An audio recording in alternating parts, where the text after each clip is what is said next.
6 июня в рамках Дней культуры Азербайджана, проходящих в Туркменистане, в Государственной библиотеке Туркменистана состоялась церемония открытия уголка азербайджанской литературы. В мероприятии приняли участие заместитель министра культуры Азербайджана, директор Национальной библиотеки Азербайджана, депутат Милли Меджлиса, член Азербайджано-туркменской межпарламентской группы дружбы, заведующий отделом Министерства культуры Туркменистана и секретарь Союза писателей Азербайджана. В своих выступлениях участники отметили, что открытие уголка азербайджанской литературы в главной библиотеке братской страны является значимым культурным событием.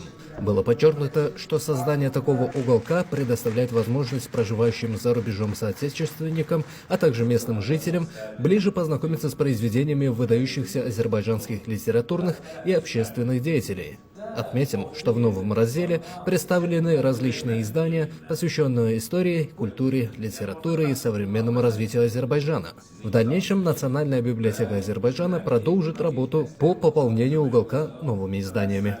Bugün Türkmenistan qardaş Türkmenistan'da Azərbaycan mədəniyyətinin günləri keçirilir və bu mədəniyyət günlərinin ən böyük özəlliyi ondan ibarətdir ki, artıq son 3 il ərzində mən deyərdim ki, hardasa 6-dan artıq ölkədə mədəniyyət günləri keçirilib və bu mədəniyyət günlərində kitab həmişə öndə gedir. Bu məni çox sevindirir. Çünki xalqın, millətin tarixini, ədəbiyyatını, milli mənəvi dəyərlərini, milli kimliyini ümumiyyətlə müəyyən etmək üçün kitablara müraciət etmək lazımdır.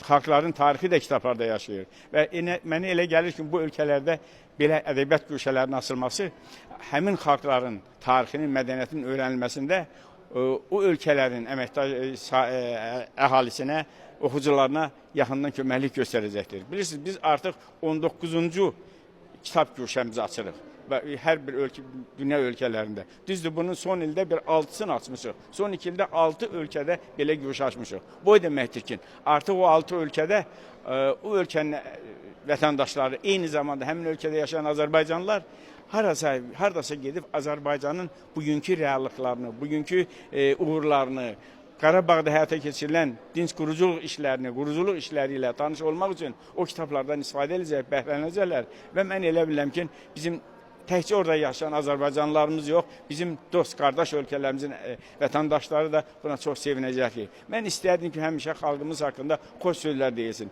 Xalqımızın tarixi haqqında, ədəbiyyat haqqında o xoş sözlər də bu kitablarda yığışır. Bu kitabların, bilirsiniz, kitab, mədəniyyət həmişə elçidir deyirlər. Humanizmin, mədəniyyətin, ədəbiyyatın, tarixin yerinə yetirdiyi missiyanı insanlar yerinə yetirə bilmir. Təbii ki, insanların əlinin, əməyinin, beyninin məhsulu olaraq kitablar meydana gəlir. O da xalqlar arasında geniş körpü yaradır.